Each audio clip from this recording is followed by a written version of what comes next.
Welcome to the Cricket8 Podcast. I'm Jarrod Kimber. I'm here with the Rooster, Rob Barron, fresh from his middling day betting on the Big Bash. He's in a bit of a funk, Rob, so I want everyone to send him their warmest digital hugs because or money. he's a man. Yeah, or just big wads of cash. I thought we'd do something interesting today, Rob. I've gone through the odds checker. I know you don't like using odds checker, but it's actually quite good for tournaments beforehand to give you a bit of an idea of what the market thinks, of who's going to win a tournament and who's not, because all the different betting agencies have slightly different prices for winner on this. And I've basically aggregated those, and so we could talk about each team's chance of winning the Champions Trophy. And I basically, very, very quickly, I want you to just, the first thing I want you to answer with each one is, do you think this is a good odds, or do you think it's too high or too low? All right? Does that all make sense? It does. System's working fine. Send more money, by the way. Send more money. So India, 2-1. So they're evens to win this tournament, which according to me means they are a 50% chance of winning this tournament. We've just had Jasper Bumrah come in. I have to stop you there, mate. So they're 2-1, which means they're 1 in 3, which is 33%. Oh wait, you're right. Not 2 as in evens, as in 50%. So come on now, this is a betting chat. It's not now. Apparently, I've stuffed it up already. You're right. They are 33%. They are a 33% chance of winning. I think they were shorter than that. Not that before the Bumrah injury. Then maybe that's what I was getting confused with. So are India a 33% chance of winning this tournament? So what we have right now is a very weak market because we don't even have the squads yet. Mm-hmm. And I would be a very different price for India if I knew that Bumrah was fine. We know he's not fine though at the moment, don't we? We know he's not fine. Well, according to them officially, he had back spasms, so he's absolutely fine. We all know that that's nonsense. Or we strongly suspect that that's nonsense. And he is somebody that has to be managed carefully. The question that you need to ask yourself, I wouldn't hammer India at 2-1 now, because if it comes out that Bumrah can't play in the tournament, they're a dreadful bet at 2s. The question you have to ask yourself is, how seriously are India taking this tournament? And now I'm not suggesting for 1 minute that they don't care about it, but is it anywhere near as big a thing as the World Test Championship or the proper 50 over World Cup? Because this is the ICC's dream for the World Cup, where they only let 8 teams play. They choose the 8 teams and it's all over in a couple of weeks. I think, considering that it's being played in 2 different countries, it's a bit of a weird one. Nobody's had a run up to it. There's going to be some hastily organized warm-up games for this. And I personally don't believe that India are going to give this. Like, Indian fans don't care about the Champions Trophy all that much compared to some of the other stuff. That's where I disagree. As a career of working for Cricket8 has told me that I don't care about the Champions Trophy. You don't care about the Champions Trophy. It. No, you don't. But other people do care a lot. Specifically, India, Pakistan fans, I have found over the years, they believe more in the Champions Trophy than anyone else does. Just an update, because you might have missed this. Jasper Bumrah set to miss the Champions Trophy group stage matches because of his back swelling. Well, that's massive, isn't it? That is, I don't think that's, we don't know how far that is going to go, and they're going to monitor him, and that could mean that he could be fine and could come back. That's my point on the 33% chance. And you're right. For some reason, I wrote everyone down in digital odds, except for decimal odds, except for India, which I wrote down the wrong way. So you're right there. I did have that down wrong. But 33% chance of winning. Jasper Bumrah now can't play the group games. Right. So to get out of the group, everybody is assuming that Bangladesh will be rubbish. And I think that's a dangerous assumption to make. Like, we can't talk about the domestic tournament, but Shakib not playing is a big thing. Liton Das not being picked is a weird thing. So Shakib could be a batsman only because he's not allowed to bowl, and they've said, no, you're all right, thanks. That's quite surprising. You never quite know what's going on behind the scenes. But anyway, Bangladesh are not a walkover. They are not a walkover as an ODI side right now. And then you've got New Zealand and Pakistan. And you know, we all know what Pakistan can do in Champions Trophies. They get themselves to the biggest price they possibly can whilst it's still being mathematically possible, and then they beat everybody.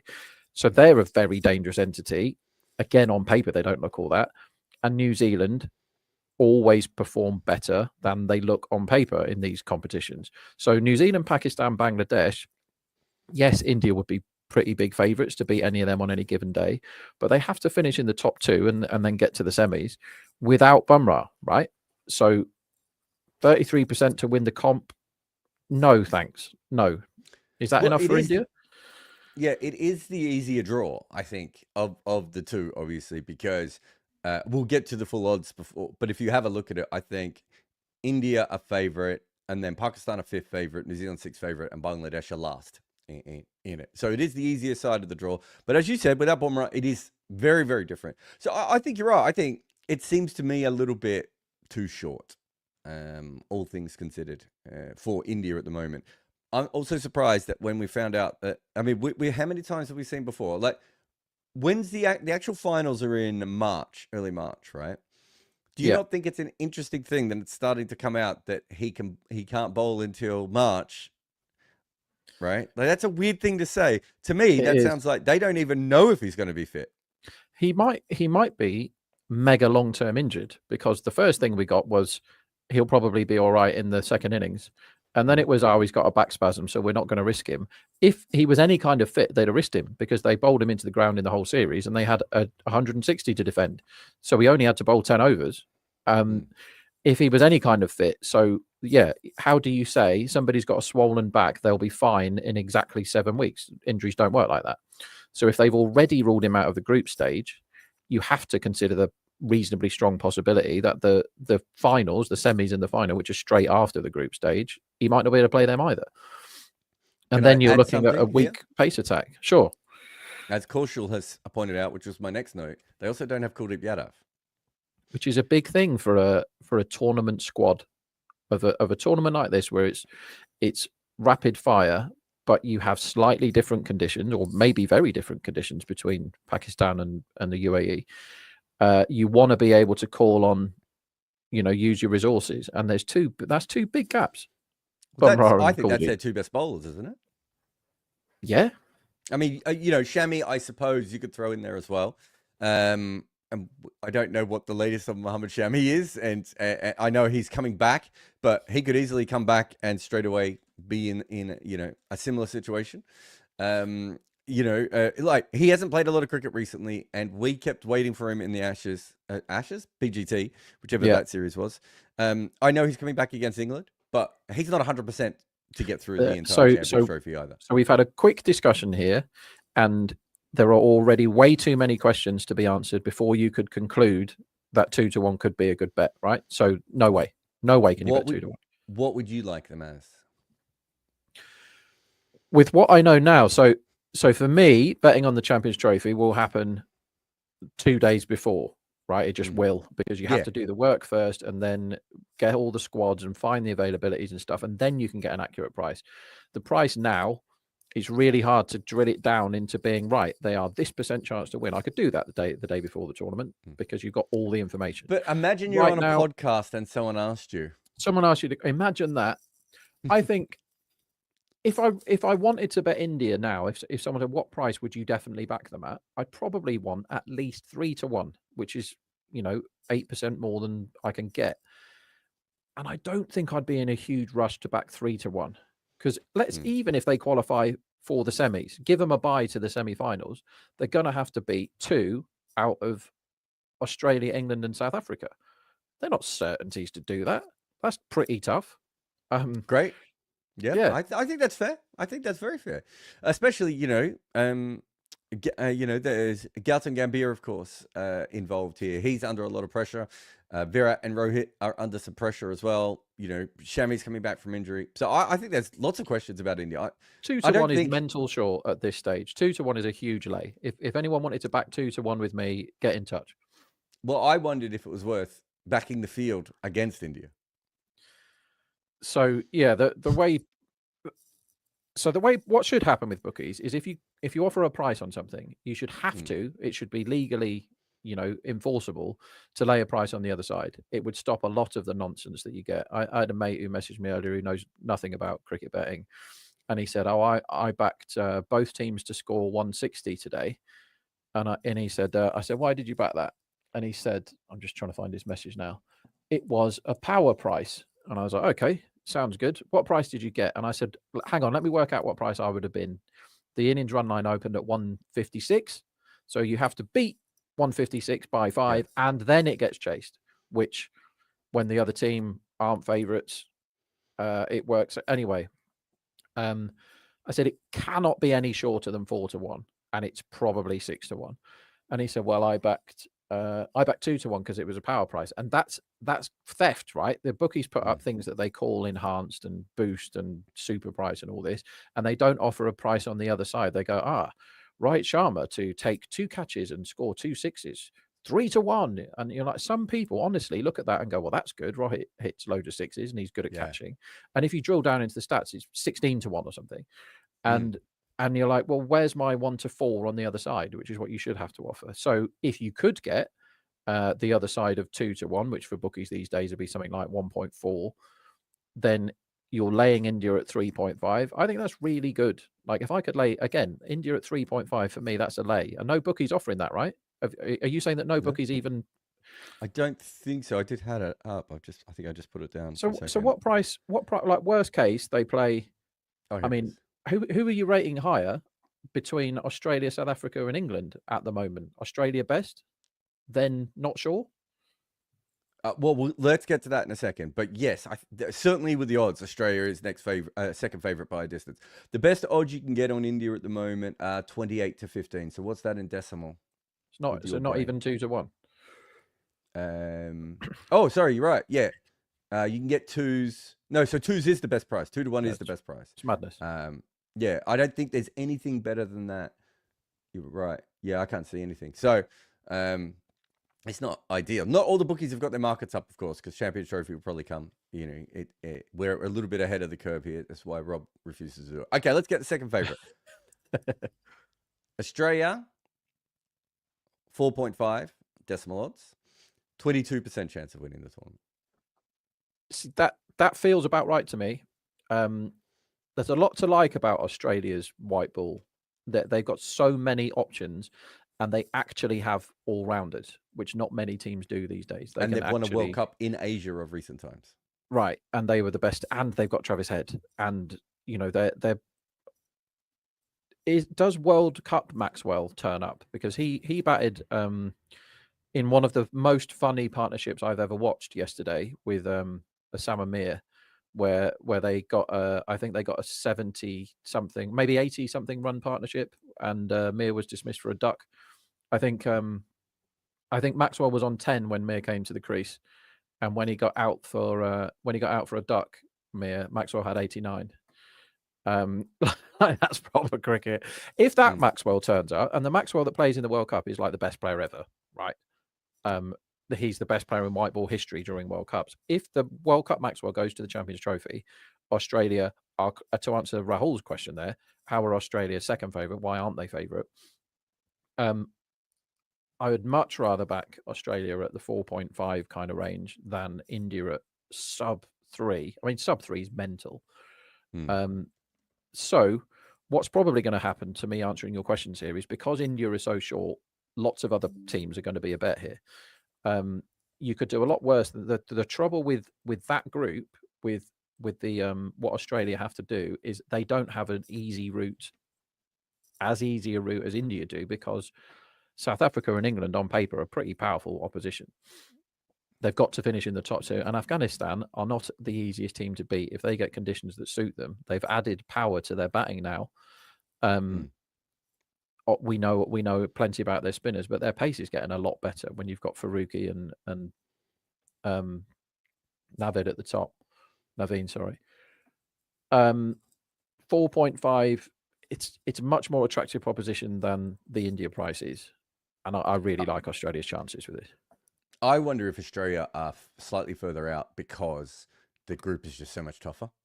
That's what it is, yeah. And I'm not against that. Also, Josh Hazlewood has been named in the squad, but Josh Hazlewood has been injured of recent times. So there is, there's a cloud over a fairly important player there. But as you said before, there's plenty of other options. I think they went with Nathan Ellis as well. So I think we've got their squad, don't we? It's Cummins, Carey, Ellis, Hardy, Hazelwood, Head, Inglis, Labuschagne, Mitch Marsh, Glenn Maxwell, Short, Smith, Stark, Stoinis, and Zampa. So fairly normal. I think the Aaron Hardy one was a little bit interesting for me, but perhaps in Asia, they might drop a seamer in one game and bring him in to wobble the new ball around a little bit. Yeah, I think so. Hardy's form is a concern. He's not looked good in the Big Bash. Well, I don't think he's been bowling, has he, much? No, he hasn't bowled at all. He hasn't bowled a ball in the Big Bash. So he can't. Surely they must think he's definitely going to bowl in that tournament, because otherwise he couldn't have been picked. Well, again, they said this is injury news. You've got to be really careful, particularly as a punter with injury news, because you never get what the truth is. So we were told at the start of the Big Bash, we're managing Aaron Hardy's bowling. He will be fine to bowl again from Boxing Day. Boxing Day was about 3 weeks ago, and he hasn't bowled a ball in the Big Bash. He's last picked as ball an he bowled all-rounder, a professional cricketer was the T20 against Pakistan, where he took 3 for 21. Okay, and that was 18th of November. Right. So how do you call him? And Mitch Marsh clearly has form issues, right? Did you see his Big Bash contribution this season? No. Walked in, got his front pad blown off first ball, and walked off again. Just like, never mind, I'm out. But then you have Stoin and Maxwell. Like, they walk into everybody's team, Stoinis and Maxwell. Yep. You can get overs out of Stoinis. Cameron Green is a minus, despite me not particularly rating him in white ball cricket. He gives you so many options if you've got Green. And out bowlers, Cummins, Hazelwood, Ellis, Zampa. Again, everybody's happy enough with that, aren't they? Yeah, well, someone just put Arco's just put a question in about the fact there isn't a second spinner. But if I remember correctly, did Agar was supposed to play in the World Cup squad, got injured and went home. And I remember asking Australia at the time, some of my contacts there, sort of saying to them, is this a big deal? And they were like, well, he wasn't going to play anyway. So it's going to be Zampa and Maxwell and Head, I suppose, as the backup spinners again. Same as always. Matt Short plays, he becomes. Matt Short as well. Yeah. So I don't think they're too. I just don't think they think the second spinner is going to have a big enough impact for them to change anything there. They'd rather use the more part-time option. So there is a possibility of someone like, I don't know, Hardy bowling extra overs in one game if he's fit, as we said before, and then putting Matthew Short in the side and getting themselves a little bit more spin that way. And doing it. But yeah, a lot of their part-time spin is off spin, which is a bit of a pain in the ass for Australia. But all right, so I don't think the 22% is terrible until I know that Josh Hazelwood is fully fit. I'm not massively going nuts there. But 22% chance, I think we both said it's fine, all things considered. It's fine. Yeah, no issue with that. England, they are 7 on the decimal odds, which has them equal third favourite, 14% chance of winning. I find it hard to believe that they're a third favourite ahead of the other side, but explain it to me, Rob Barron. England are hugely rated in white ball cricket because of what they did 6 years ago.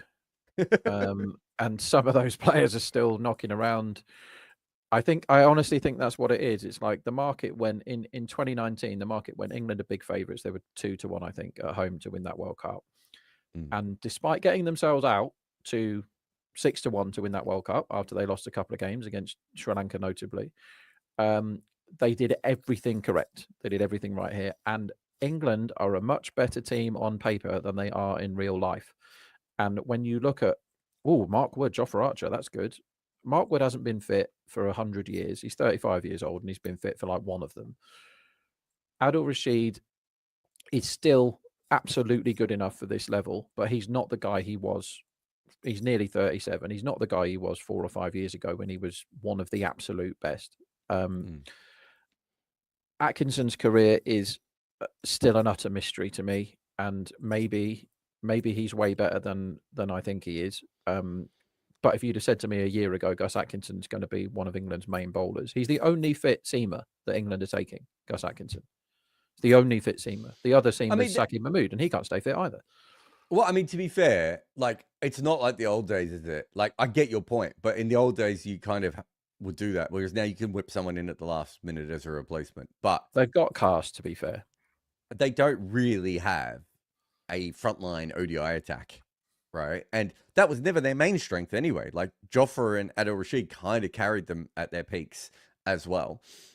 So I do think that it's interesting. And then they don't play spin very well, which would be my thing. They play spin appallingly badly. I think it's fair to say. What did I say before? I would bet the field against India. I almost feel like I would bet the field against India and England combined. Yeah, I think. I mean, what are they? 7? Did you say? I mean, seven doesn't suggest that they're being priced as they were, 5 years ago. To be fair, there's a lot of question marks about England. They've got a lot of young guys, but the fact that they're going to really struggle to get fit seam bowlers on the park, and they're rubbish at playing spin, makes things very difficult. Like they're going to end up getting overs out of people like Livingstone and Bethel, or maybe even Root. I think Duckett is a guy who is crucial to England's success here because he can play spin. He's the only, him and Root can play spin, right? They've got two guys that are really, really good at playing spin. Butler, who knows?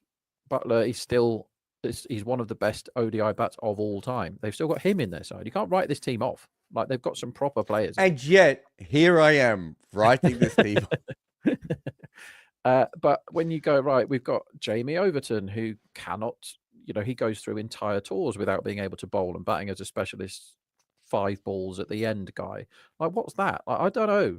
Livingstone might be awesome for 2 weeks. You don't know what Livingstone you're going to get. He might be awesome for 2 weeks. Harry Brook is a huge talent. He's much better at red ball than he is at T20. Maybe he's good at ODIs. We don't really know yet. Root hasn't played any ODI cricket for ages. I mean, the other issue here with the England team is there's a lot of teams who haven't played a lot of ODI cricket of recent times. Fair, yeah. But the vast majority of the most important players for England have not played a lot of serious ODI cricket, or because they played in that series in the West Indies, which wasn't their full strength team. But also, like Jofra played every second game. I think Adil Rashid was rested from one of those games. Like even within the series that they've played, they haven't played that much. Bryden Carse, has he played? He had a go, didn't he? Yeah, Jacob Bethel played a little bit. Like, I think Varun's put it best, maybe high ceiling and low floor for England. Like they could be absolutely shithouse in this tournament. And if it all comes together, I think they could be okay. But I'm not massively going, we just had someone else has just said, Kanishk has just said, Kuldeep is now fit as per reports. I love the BCCI leaking these things at different times. And I just want to put up Arco's comment as well, who says, I thought they would take Bartlett. He's talking about Australia, considering how he was blowing everyone. I mean, I'm assuming he means bowling everyone, but I put that up because it said blowing. Let's be honest. All right. So England price, you're okay. I feel like you're okay with it. It's you're not excited, but you're not too worried. 7's okay. And if somebody said, I really want to back 9 with you, I wouldn't want to lay it. I think they could be, like you said, they could be that. Whoever said low floor, high ceiling, great shout. Varun said that. That's why I hire him. He never says anything that interesting on my shows, though, does he?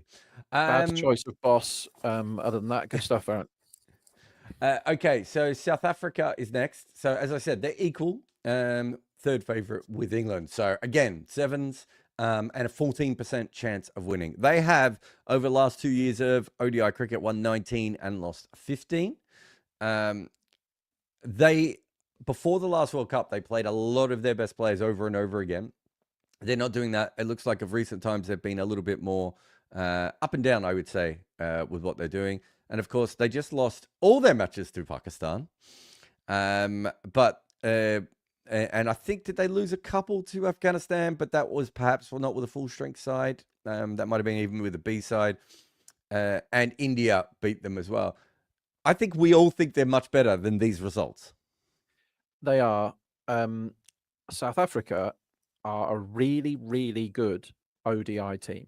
And they set up very well and smart for ODIs. With the huge caveat that is they cannot win a tournament. They cannot do that, right? So you can talk about their price, and you could only ever back South Africa to give them back when they get to the final, because it doesn't matter what the match situation is. They cannot win the final. They don't know how to do that. Now, one thing going for them is the Champions Trophy isn't as big a deal as the World Cup It's not a real is. tournament, so it's fine. They won't panic. So maybe they don't panic when they get to the final. They have If won they get one. to the final. This is their one ICC trophy, isn't it? They've got 2 Right. trophies. They've got this and the Commonwealth Games. Okay.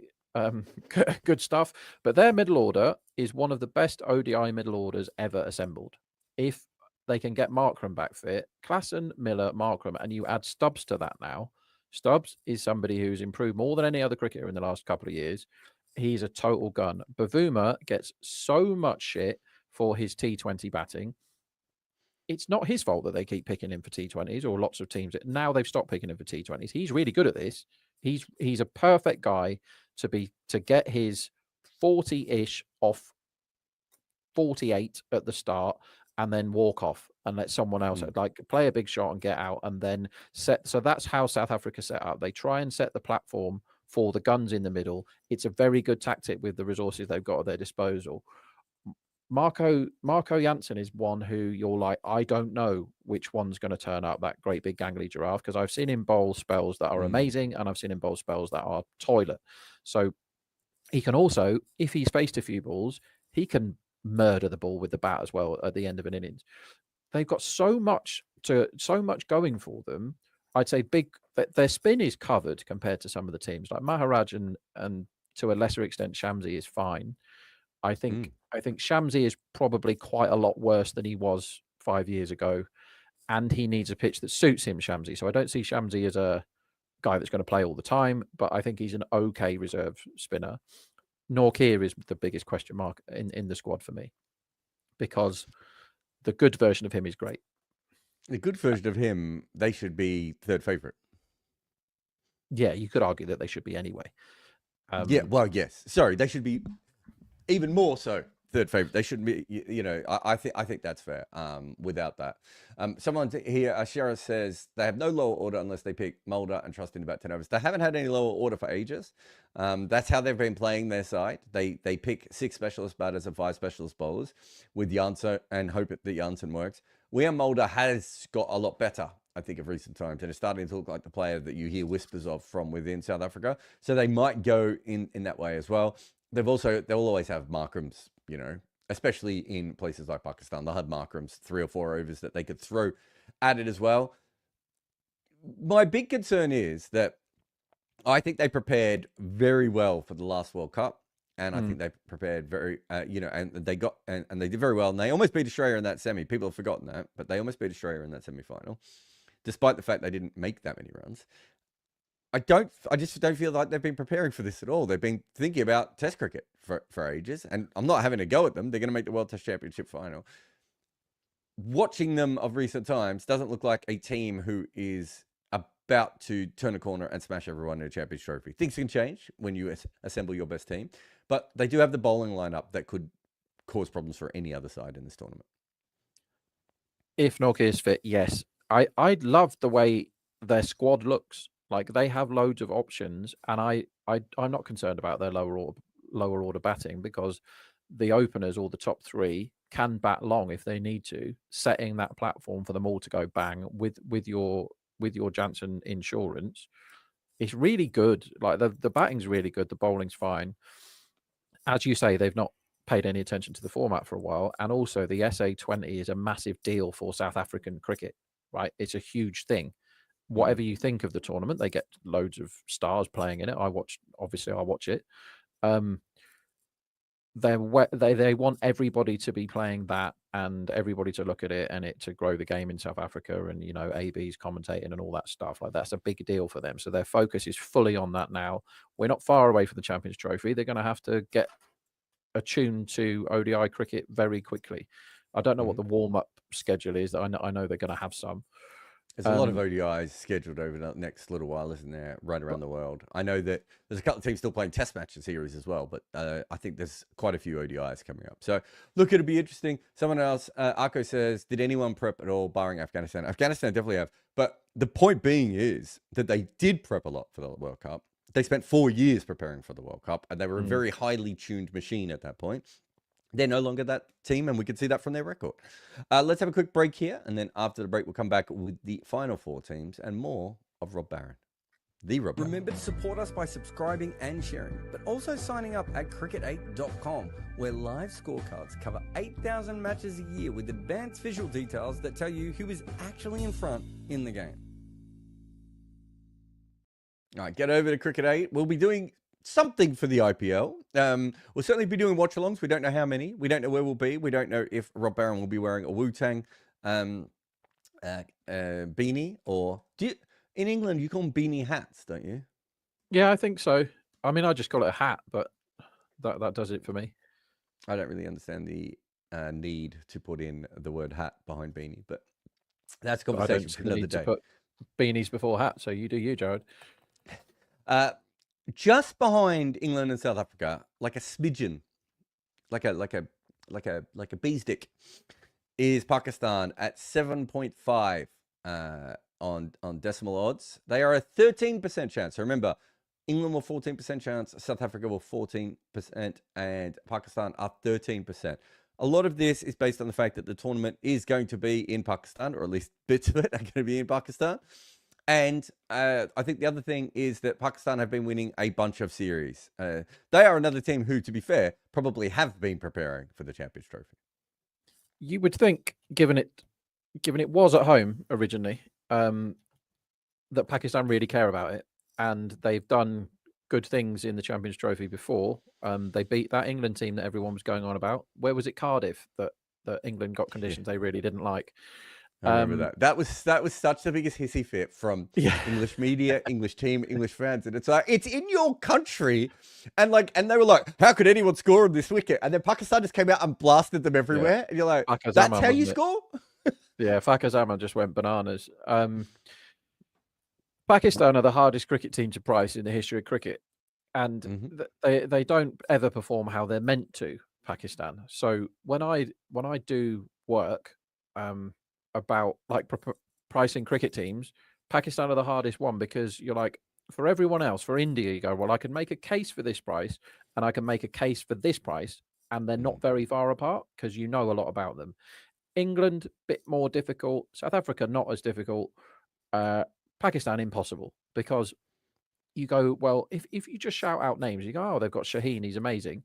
I watched Shaheen in whatever tournament he's playing in at the moment the other day, and he was absolutely horrendous one game, and then he's absolutely brilliant some next. Bad games in the BPL, like I remember he's bowling to Rakim Cornwall, and like everyone in world cricket knows that Rakim Cornwall, you basically just have to try and hit him on the knee roll.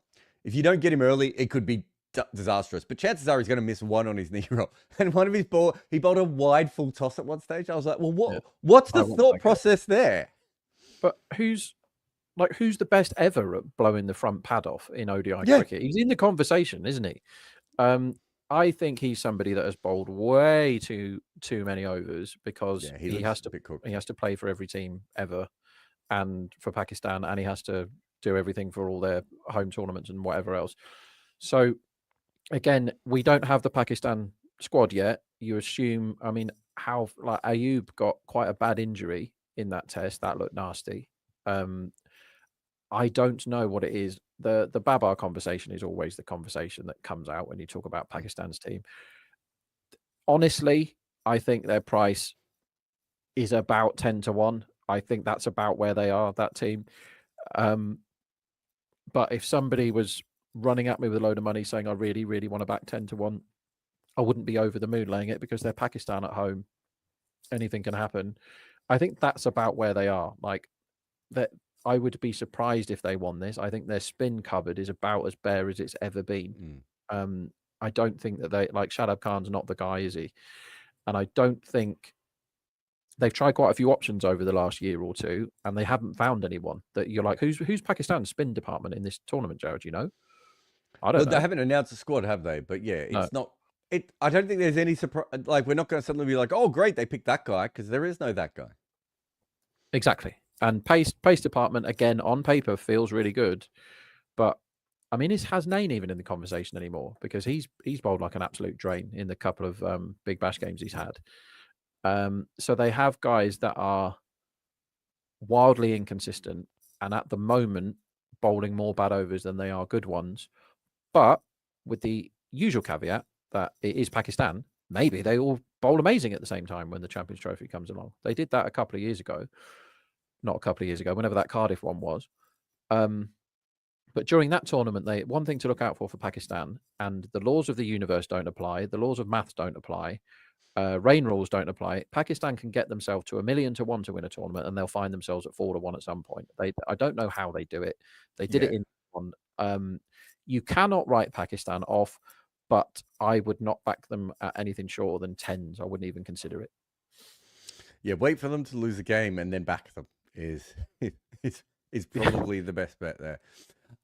Okay, so just on them, so everyone knows. So they won 3-0 in South Africa, but it's worth remembering that they lost a game in Zimbabwe just before then, and they lost one game in Australia before winning the other two as well. So it's, they've won all the series, but they also lost a game in Zimbabwe. Take that and put it where you want. So they are 11%. No, what they say, 30% chance of winning, and we think that seems a little bit friendly. I think again, I think whoever's priced these up, and it's probably one person prices them up originally, and then all the other bookies copy. Is that how it works, Rob? Yeah, normally, but for something like this, if there's a weak-ish market, I mean, there is no money in the Betfair market. I've just looked. They kind of look at that and hope they're not outside the parameters, but it's kind of a rough guess now, and all the others will copy. The fact that no bookmaker in the world is 2 to 1 on India yet is a poor effort, I'd say. I would say that what has happened is people are just looking at the different groups, and that's why Pakistan are a little bit shorter here than what you would thought. Okay, New Zealand next up. They are 9s, and that makes them an 11% chance of winning. We do have a squad with them, don't we? I think that they're one of the teams who've actually released a squad. Let's look. Yeah, so they've New got Zealand Santner. squad. Sorry, you after? Yeah, Santner, Bracewell, Santner's captain, Bracewell, Chapman, Conway, Lockie, Henry, Latham, Daryl Mitchell, Will O'Rourke, Phillips, Racham Ravindra, Ben Sears, Nathan Smith, Kane Williamson, and Will Young. Nathan Smith in the side, just the field. After that catch that he took the other day. If you haven't seen it, of a catch. It's worth having a look at. Lockie's been better. There have been times in the Big Bash when I think he's bowled quite well. You've watched a lot more Big Bash than I have, but every time I've turned it on, he seems to be bowling pretty well. Bracewell being back, they wanted him he was a big deal for the last World Cup 2023 that they didn't have. Devon Conway, less so. Tom Latham still in the frame, is not always sexy, but they got Matt Henry, Will O'Rourke. There's some things here. There's things. I don't know how excited I am about this side, but I don't know how excited I am about any New Zealand side. Yeah, you never ever come to the conclusion that New Zealand are favourites for anything. I think their best chance probably was the World Cup in Oz when some of the games were at home and they had, McCullum and Kane properly firing. Guptill, I think, got the most runs in that competition. Like, they don't have those names other than Kane is still there and still inexplicably batting at number 3 in a T20 side that has Klassen and de Kock in it. No, he's as an overseas player. And then I heard the interview with one of the players. Yeah, I get it. It's Kane Williamson and he's a legend, but he was like, I think he's the missing link. If he's the missing link to you winning the SA20, I'm sorry. Like, this competition deserves to die. I couldn't agree more. Like, that was staggeringly bad. So there was a bit where Bracewell is capable of putting in ridiculously good individual performances. Like, if they get a good couple of weeks out of him, that could go a long way. Again, you look at the squad that they've assembled here, it's absolutely fine. But drill into it, like, Kane is definitely an injury waiting to happen. Like, he's got paper hamstrings now. Conway isn't the Conway of a few years ago. They're probably going to be too slow at the top, but then they've got guys in the middle, like Mitchell. Again, it doesn't look like he's in great form. I think form is the biggest question marks around this batting unit, because again, on paper, you read the names out, you go, it's fine. Conway, it's not exciting, it's fine.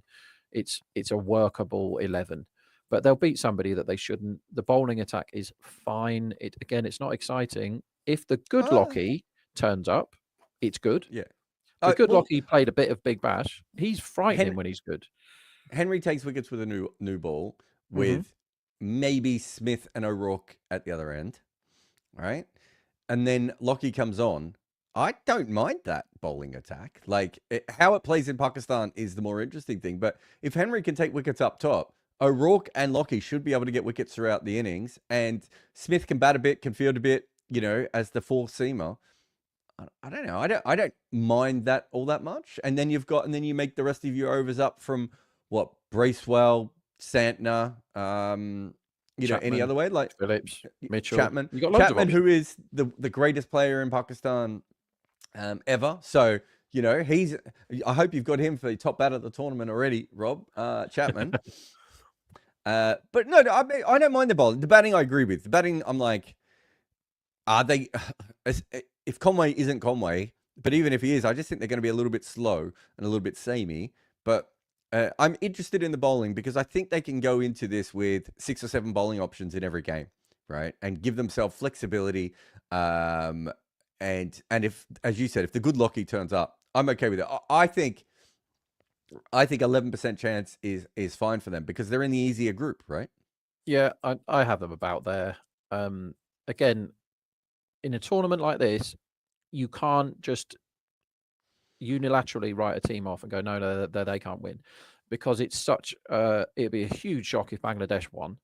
But with a tournament like this, where if it all clicks, you've only got to click it for like a couple of group games, probably 3 out of 4, and then semi and a final. It's a bit of a lottery format.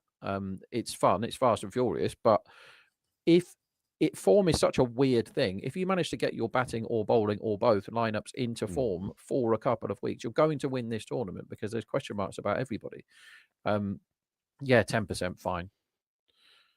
Okay, they're 11%, but you've already. I'm not sure Chapman is. Not sure Chapman is the guy for ODIs. I think he's way better against crap than he is against good. I think he's one of them.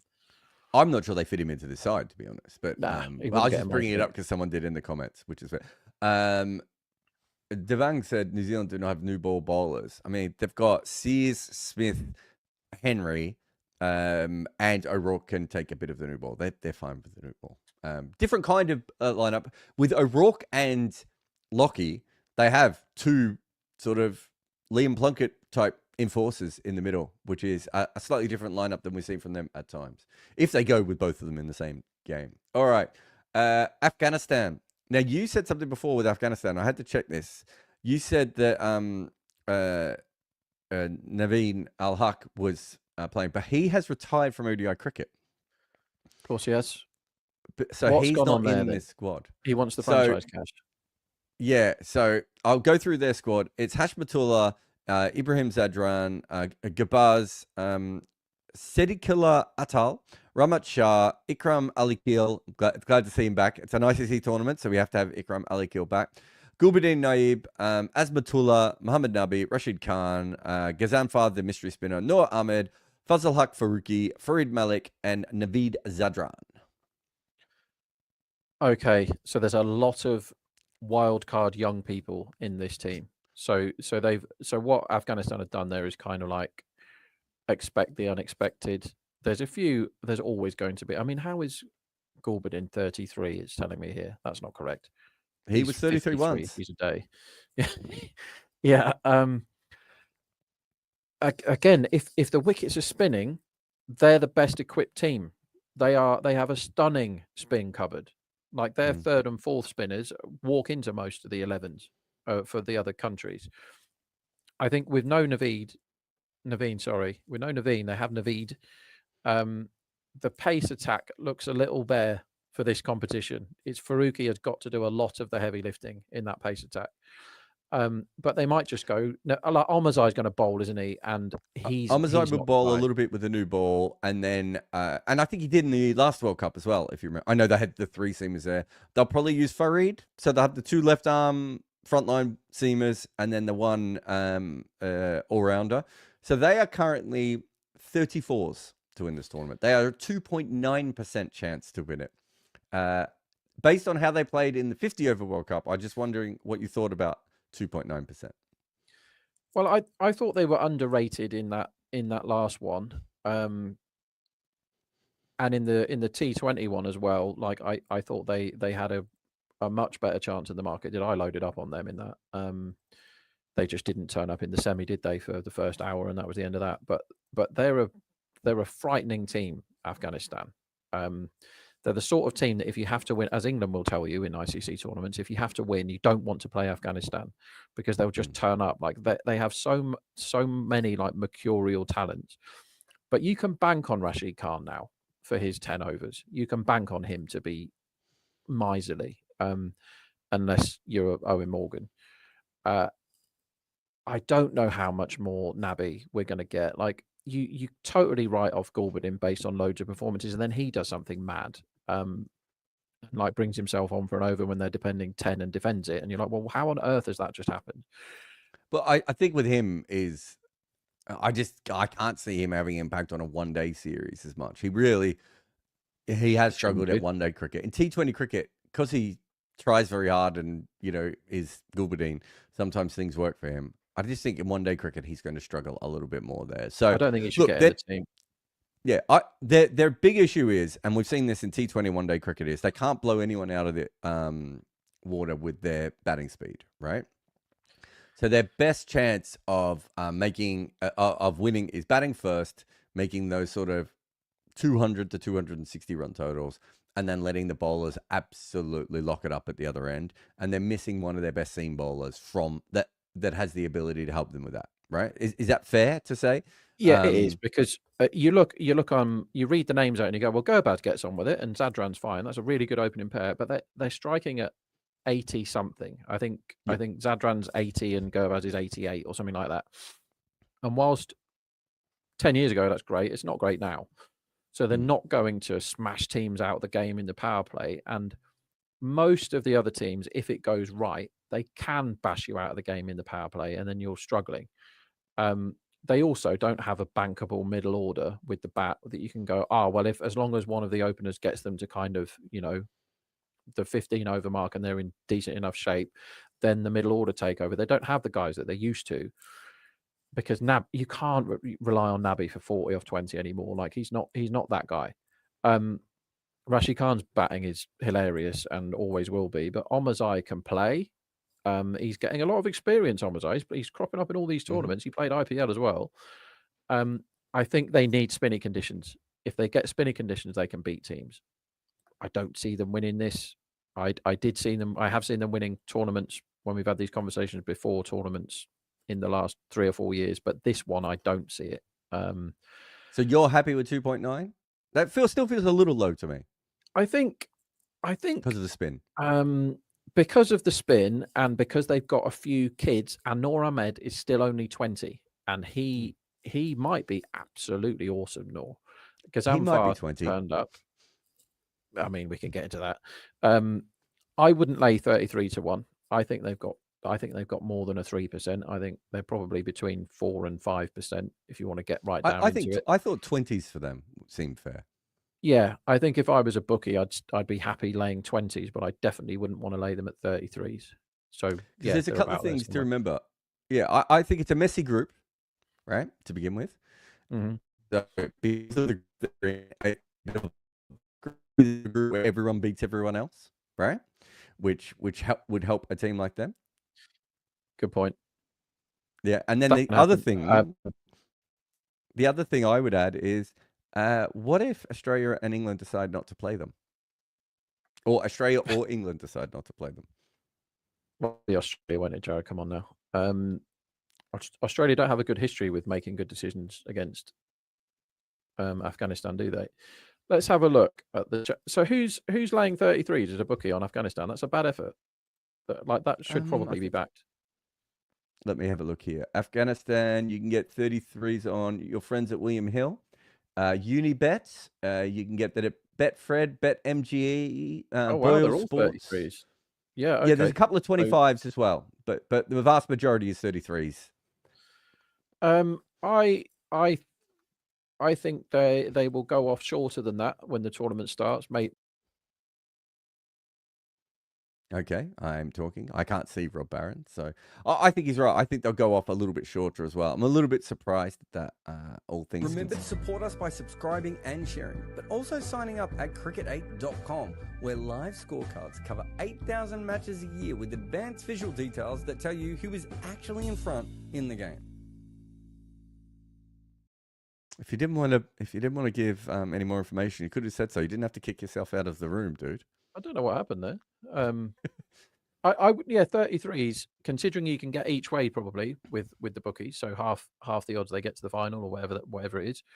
That's all right. Yeah, wouldn't put you off that. I think they're probably, like I say, in the 100% price, they're probably 25 to 1. So if you're getting 33, just decent enough. And then Bangladesh, we've got them at 56 to 1, at a 1.8% chance of winning. I'll go through their squad. Sorry, I didn't mean to. Apologies to all the Bangladesh fans there.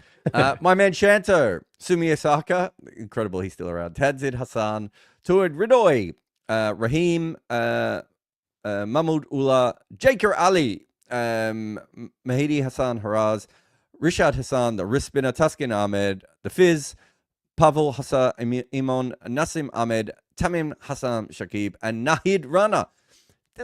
There's some interesting players in there. Jaker Ali, I don't know how anyone in world cricket bowls to him. He's a ridiculous person to watch him play, but I love every bit of it. Obviously, Mahdi Hassan has been a very good cricketer. Ridoy, we're still waiting for the breakout of Ridoy, and unfortunately, Bangladeshi batters, sometimes we wait for it forever. And Nahid Rana is one of the best. I mean, this is where you would like. I'd almost want Nahid Rana to be traded to another side, right? Like if there's another side, with another side with an attacking batter to give Bangladesh and trade Nahid Rana out, like I think that would be a lot of fun. I mean, he's actually fast, isn't he? He's actually properly fast. And one thing that you must not do when you're considering anything to do with betting is take the Bangladesh Premier League into account in any way. So don't even look at people's numbers. They don't count. It doesn't matter. They're not real things, the numbers that happened in that competition. So you can look at his numbers in that competition and make conclusions. Don't, because you can't. Bangladesh have loads of people that can do stuff, but they're so bad at being a cricket team. They're so bad at that. They're always fighting with each other. There's always trouble happening. Somebody always drops out at the last minute. Like, again, read through names on paper, it sounds pretty good. Like, Taskin's good. Taskin's a good bowler. They've got the out-and-out gas of Rana, who is a very exciting guy to watch. He is somebody to look out for. I bet you he is underestimated by the bookies because he's not a name, is he? Not yet. Nahid Rana is a guy to really look at because he could blast teams. If he's the sort of guy that I will be looking to back things like man of the match at 33 to 1 or whatever, because he'll be right down the bottom of the betting, and he could blast a team out because they won't have prepared for him. I've seen him bowl spells where he's bowled all sorts and like proper fast bowling. He's played 5 or 6 tests and got 20 wickets or something. Like, no, he's going to be expensive. The way he bowls at this stage of his career. But I'm just looking, his recent numbers, they're all clogged up by vile BPL things. But he has got loads of wickets in that, fine. He's still taking wickets in the BPL. He has gone for runs in the games that I've seen. I think the last, obviously we saw him in the one days against West Indies, where again at times he went for runs, but it just felt like every time he was on, something could happen, right? And bowled really well in one of those test matches as well. The second test, that was at Kingston, and I think that's right at the end of November, and he got a 5 in the first innings, I think, against West Indies, and he looked unreal. Like, he looked the absolute business. So when you're preparing for tournaments, and I don't want to give too much out on these sort of things, but those are the sort of guys that you look at and you go, right, he will be underestimated because nobody knows who he is. And he can bowl 93 miles an hour. He was cranking it up in that series. Anyone that can do that could get a 5 in a heartbeat in an ODI. If he just gets a couple out early, comes back on in the middle, blasts a tail away, he could do that. So I'd be looking for probably one big performance from him in the World Cup. Somebody like Nasim Ahmed can do it. Like, he can do stuff. Rishad has shown us in other formats with his weird, leggy, googly things that he can cause trouble. And But when you've got a team like, why didn't Litton Das get in the squad here? Well, he hasn't made runs of recent times in ODI cricket, but I mean, yes, he should be in the squad.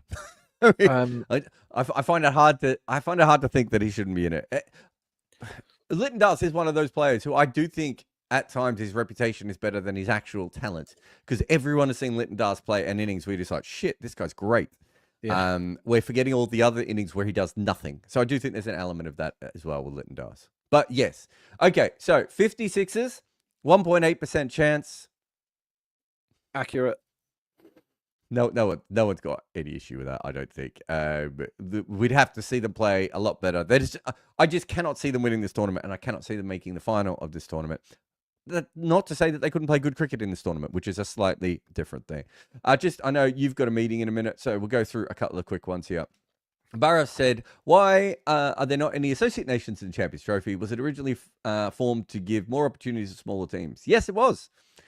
Then they decided they could make more money if they made it a shorter, sharper tournament with major teams. That's why it's really sad. I mean, I'd love to watch even Sri Lanka and the West Indies. You know, it's bad that we're having a major tournament without them. But the fact that this is 8 teams is really bad. But we'll give the ICC the Champions Trophy to do what they want with. If they open the World Cup up a bit, let's see some more. I think everyone has nations with that. I think I don't have a problem with that. As long the issue was when the Champions Trophy and the World Cup were basically the same amount of teams, and that was pointless. Karen says, loving the chat. Which app sites do you suggest in the UK to use for cricket betting in general? I can't really be advertising other bookies, can I? Go and look to see where Decimal provides stuff. UK now, again, I shouldn't be revealing too many things, but Decimal are making strides in the UK market. So they've got a lot of overseas bookies taking the stuff now, but there's more and more of the UK are looking around and seeing what services are out there. Without naming names, the service that is out there in the UK market particularly isn't very good. And I'm not talking about the prices themselves, people can argue them, but the actual provision of odds during games. Look around now, it's not as good as it used to be 5 years ago. Decimal are one of the few places that offer betting by ball. Is that right? Yeah, so it's the only one that I'm aware of that does ball prices 6-way, as in you can bet 0, 1, 2, 3, 4, 6. Whereas some of them do, dot or boundary. And that is a market, if you put some work in, you will find angles, because it's bloody difficult for a trader to price that one up when he's got 50 other things to do at the same time. That is really hard. And there are so many angles with ball prices. It's a lot of fun, but sometimes you're like, Swepson's bowling into the pads and square leg's gone all the way back. Singles like 1.5, and it's very hard for a betting model to work that one out. Yeah, go on, Jarrod. Sanjeet says, Jarrod discussing Champions Trophy, what YouTube does to a guy. I was literally covering press conferences of the Champion Trophy in 2013 for ESPN. I'm a cricket writer. It's part of the job, my man. And Barra says, Shakib was bowling for 2 decades nearly. How suddenly noticed the ICC wrong with his bowling? So there's a couple of things here. A, he should have been checked years ago, right? And every finger spinner should be, and every bowler should be. But certainly every finger spinner, because they have more of a reason to straighten their arm, as we've been able to find out over the last few years through science. The other thing is bowling actions degrade and change. And what happens is, as you get older, you're still trying to get as many rotations on the ball. And you listen to a lot of older finger spinners, even from the 1950s and 60s, right? And they would say, as I got older, my action degraded a little bit. And even I could feel occasionally I was chucking. So we always have to keep looking at these things. The old idea of someone is a chucker and someone is not a chucker, we need to throw that out completely. There's very few bowlers who fit into that binary. Most bowlers have an action that sometimes is fine and sometimes degrades for certain deliveries, or as they get older, or as they get injured, or as they try and bowl faster, or as they try and spin the ball more. All these things happen. So that's a very normal thing to have happen, Barra. Yeah. Let's normalize the fact that actions change over time. I think Shakib also has a career ban bingo card to fill up of all the different things you can get banned for. So I don't think he's ever, has he ever been done for drugs? Oh, it's really hard to say that out loud, isn't it? I don't think he's ever been suspended for drugs. So I think he's still got one left. Is that true? I don't even know if it's true. Okay, let's say he hasn't. I'm definitely not saying it because No, okay. I'm I assuming don't think he hasn't. I've just Yeah. googled it very quickly. So No. he's been done for he's been done by his own team. He's been done under fixing. He's been done. Well, I suppose this isn't a ban, is it? It's more of a you can continue to play. Do you remember the best one ever, Rob? And I tell this story all the time, but I love this story so much. Prosper Utsaya. Do you remember Prosper Utsaya? Yeah, I used to back him top bat all the time. Prosper Utsaya, when he got tested, the ICC said you can't bowl off spin and you can't bowl your deuce throw.